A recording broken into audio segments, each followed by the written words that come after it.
Imaginemos por un momento el esfuerzo titánico de plantar millones de árboles para salvar el medio ambiente. O sea, organizar a comunidades enteras, invertir miles de millones de pesos y todo esto solo para descubrir años después que, pues, estuvimos usando las semillas equivocadas. Sí, semillas que no tienen posibilidad de sobrevivir. Exacto, semillas que simplemente no van a soportar el clima del futuro. Bueno, pues de ese nivel de complejidad trata nuestra inmersión de hoy. Así que vamos a desempacar esto, porque revisando los documentos de este análisis profundo, la sensación es como, no sé, es como intentar reconstruir un avión gigantesco en pleno vuelo. Ajá, cambiarle los motores en el aire. Sí, cambiar los motores, rehacer los asientos y para colmo entrenar a la tripulación desde cero. Pero el gran detalle es que la maquinaria no se detiene, el avión sigue volando. Es una analogía muy precisa, la verdad, porque, a ver, hablamos de una política pública cuyas dimensiones son francamente monumentales. Para ponerlo en perspectiva a quienes nos escuchan, hacia el año 2024, el programa Sembrando Vida, o bueno, el PSB, como le dicen, ya estaba operando en 1,030 municipios a lo largo de todo México. 1,030 municipios. Es una barbaridad de territorio. Es inmenso. Y estamos hablando de que involucra a más de 425,000 participantes. La meta, al menos sobre el papel, digamos que es ambiciosísima. Muy ambiciosa. ¿Sí? Porque se trata de combatir simultáneamente la pobreza rural y la degradación ambiental. Y esto a través de la siembra masiva de sistemas agroforestales, mientras, a la par, se intenta regenerar el tejido social. O sea, plantar árboles para curar la tierra y organizar a la gente para curar a la sociedad. Es un concepto que suena increíble en papel, pero aquí está la misión que tenemos para la conversación de hoy. Queremos alejarnos por completo del discurso oficial y sobre todo poner una barrera muy clara con los debates políticos polarizados que siempre, invariablemente, rodean a este tipo de proyectos. Totalmente de acuerdo. Quienes sintonizan este espacio saben que aquí no tomamos posturas. Hoy vamos a usar una lupa puramente científica, una óptica casi de laboratorio. Y sobre la mesa tenemos un estudio, de proporciones épicas del año 2026. Un documento muy extenso, sí. Bastante. Fue publicado por el Centro de Investigación en Ciencias de Información Geoespacial, que es mejor conocido como Centro Geo. El texto se llama Análisis Funcional, Geográfico y Prospectivo del Programa Sembrando Vida en México. Y fíjate que es vital subrayar esa imparcialidad que mencionas. El trabajo de este espacio es reportar exclusivamente los datos duros, los modelos de sistemas y pues las proyecciones que arroja el material académico. Aquí no estamos para avalar ni para atacar a ninguna administración. Claro, cero política partidista. Exacto. Lo que buscamos es entender las tuercas y los tornillos, o sea, cómo funciona el engranaje a ras de suelo, dónde están las grietas en el manual de diseño original y qué nos dicen los modelos matemáticos y sociales sobre el futuro de este programa hacia el año 2030. Pero a ver, antes de ensuciarnos las botas e irnos al campo, el estudio detecta que hay un problema enorme desde el inicio, desde el escritorio mismo donde se redactó el manual de instrucciones. El texto señala que el programa confunde, o bueno, al menos deja en una zona muy gris, dos ideas que son fundamentales. Sí, la diferencia entre desarrollo comunitario y desarrollo local. Esa mera. Y a simple vista suenan a sinónimos, pero el documento hace muchísimo énfasis en esto. Y la verdad me estoy perdiendo un poco aquí. ¿Por qué es tan grave que un programa de gobierno confunda estas dos cosas? Pues mira, es grave porque cuando diseñas una política pública, cualquier confusión conceptual, por mínima que parezca, se traduce en fallas operativas enormes en la vida real. A ver, el desarrollo comunitario se refiere a procesos estrictamente internos de un grupo de personas. Ok, internos. Sí, es el proceso mediante el cual los habitantes de un ejido, por poner un ejemplo, incrementan su capacidad para dialogar, para organizarse, tomar decisiones conjuntas y ganar, agencia colectiva. Es algo que ocurre de adentro hacia afuera. Ajá, es la gente poniéndose de acuerdo. Exactamente. En cambio, el desarrollo local es un proceso estructural mucho más amplio y complejo. Ese ya involucra la economía de toda una región, las cadenas de suministro, el acceso a servicios públicos, la infraestructura vial y, claro, las decisiones de los gobiernos municipales o estatales. Ya veo. O sea, uno es la comunidad y el otro es el entorno que los rodea. Exacto.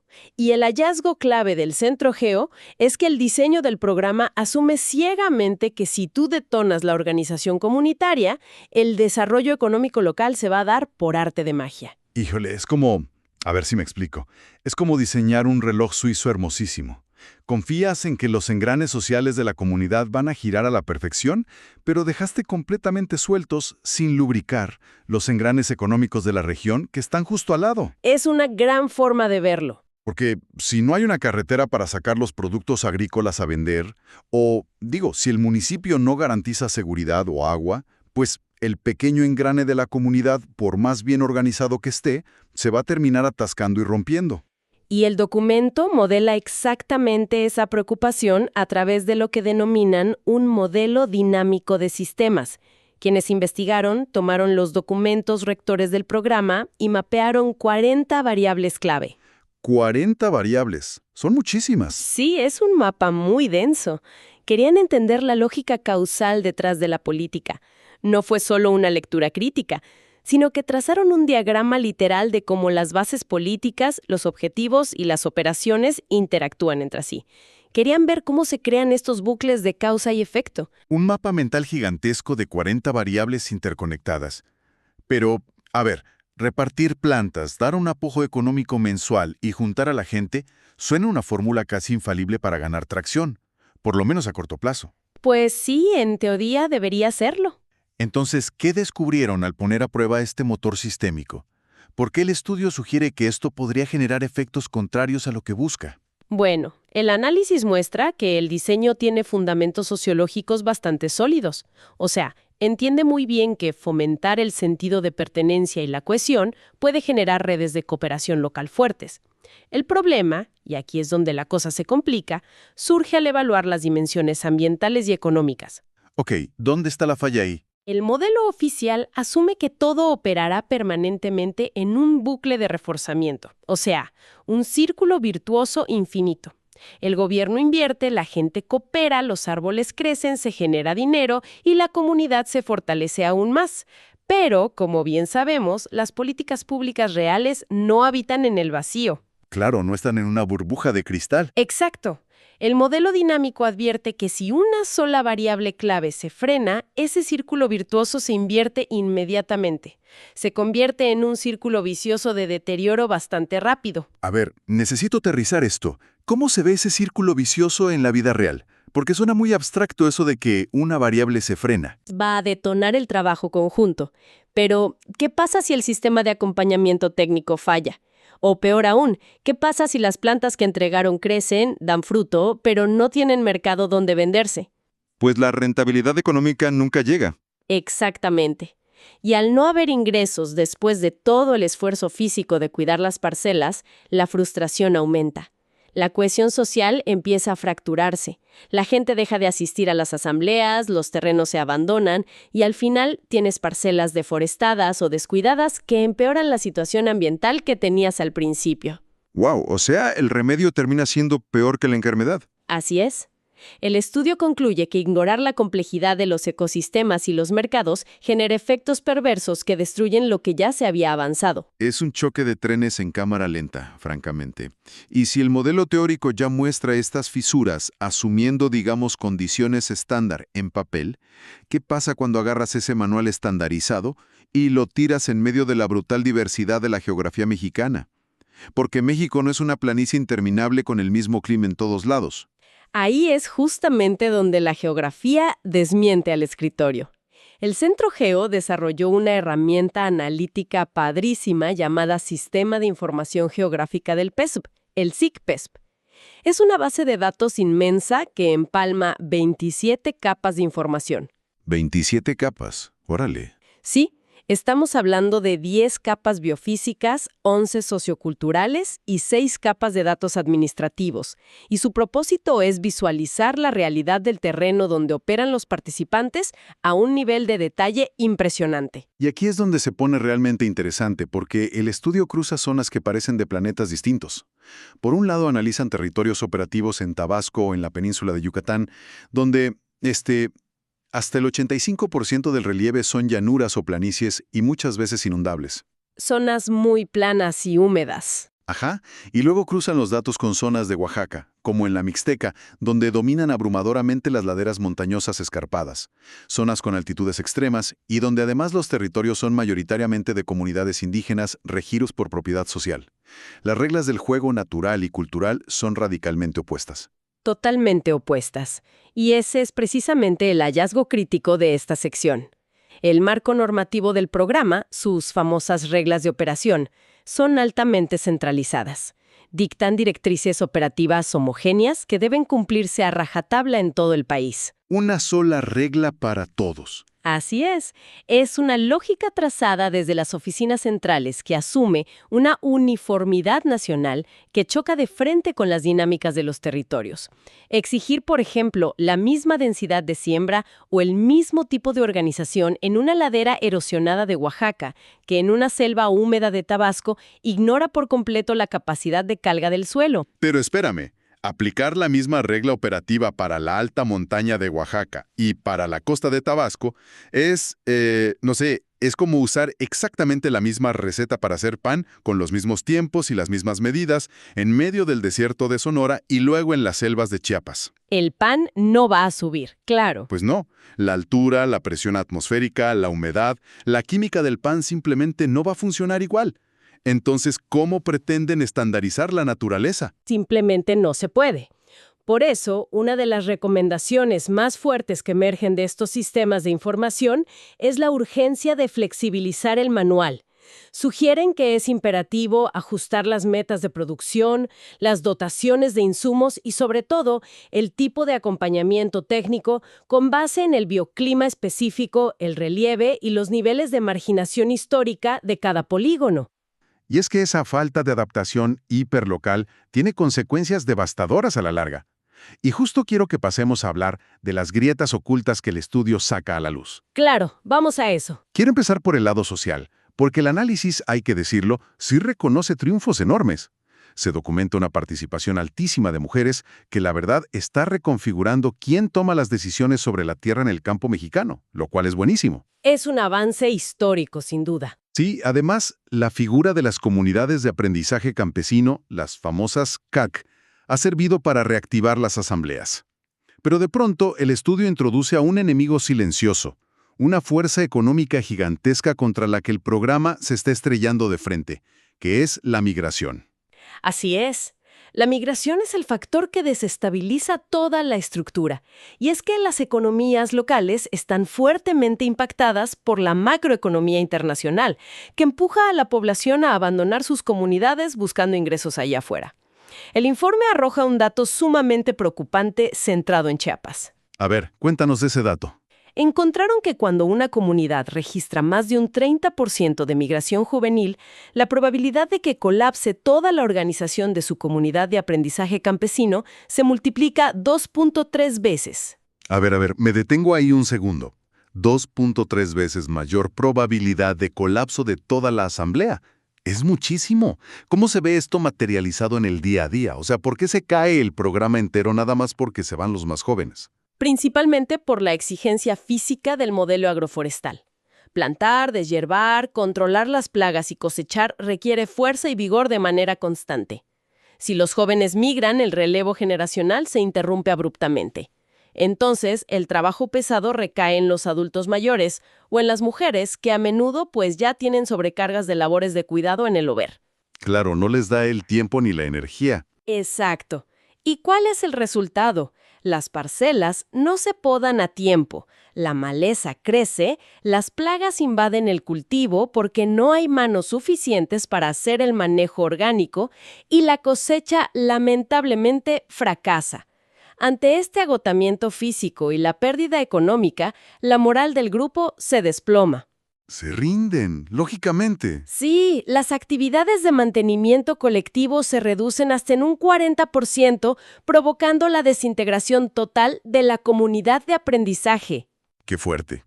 Es el círculo vicioso que mencionabas en todo su esplendor.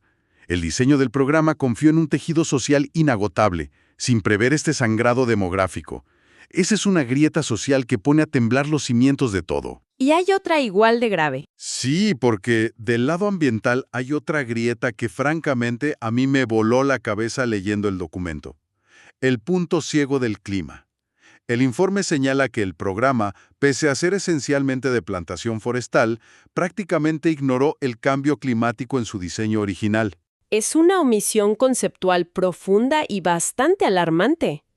El documento advierte que la intervención se ha concentrado casi obsesivamente en la provisión de plantas, o sea, en dar los arbolitos, para establecer los sistemas, pero dejó fuera principios ecológicos básicos de resiliencia climática. ¿Como si el clima fuera el mismo de siempre? Pero en los árboles jóvenes, disparando las tasas de mortalidad por deshidratación y por ataques de plagas que, pues, prosperan con el calor. Claro, es que no le veo ningún sentido a movilizar a miles de personas, gastar una fortuna para plantar el árbol ideal para el clima de la década de los 90 en lugar de sembrar la especie genéticamente capaz de sobrevivir al infierno climático que se nos viene en las próximas 3 décadas. Es tirar el dinero y el esfuerzo a la basura. Literalmente están plantando árboles que nacen condenados a secarse. Pero aquí es donde la investigación académica propone una solución brillante. ¿Cómo resuelven los científicos este desfase climático? Lo resuelven aplicando adaptación basada en ecología. El estudio propone una medida muy concreta y sobre todo urgente: alterar las reglas de recolección de semillas. Actualmente, la inercia del programa es recolectar la semilla de los alrededores del vivero local, o sea, de ahí cerquita. Lo cual tiene lógica bajo el modelo antiguo.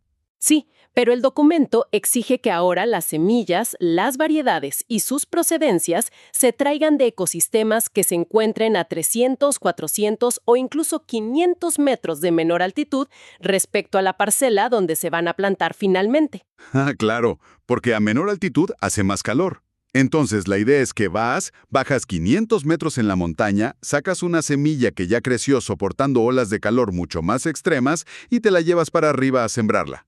Es biología de anticipación pura. Nuevos individuos que germinen estén preadaptados a un entorno que, invariablemente, será entre 1.5 y 2.5 grados centígrados más cálido en los próximos años. Es genial.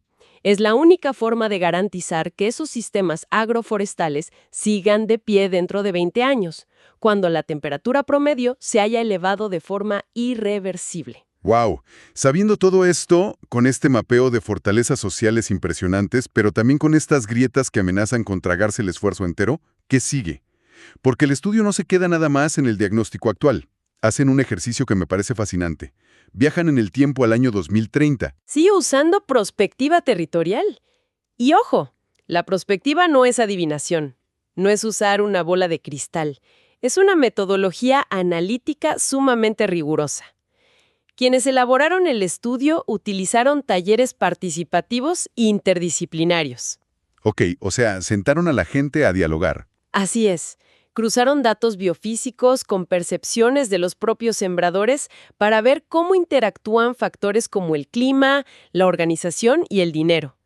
De sus 40 variables originales que mencionamos antes, destilaron 3 que son las que verdaderamente dictarán la supervivencia del programa. ¿Cuáles son esas 3? La autonomía operativa de las comunidades, la implementación técnica de los sistemas agroforestales y la diversificación real del ingreso de las familias. A partir de ahí, trazaron 2 escenarios completamente opuestos para el año 2030. Y los nombres de los escenarios son una maravilla, por cierto, muy mexicanos. El escenario del éxito lo bautizaron como "este arroz ya se coció".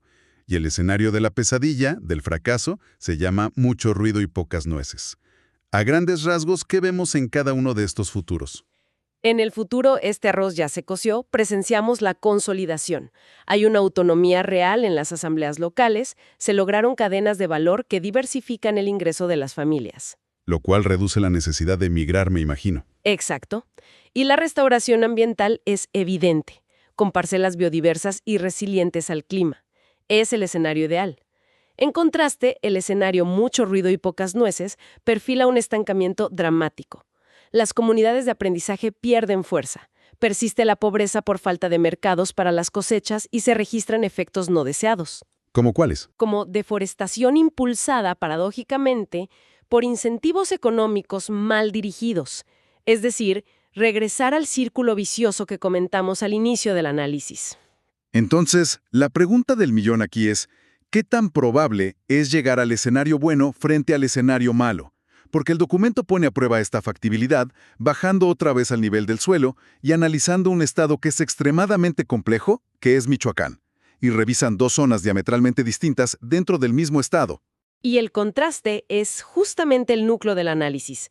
Evaluaron, por un lado, la región del bosque purépecha y, por otro lado, la zona de la selva seca, ambas ahí mismo en Michoacán.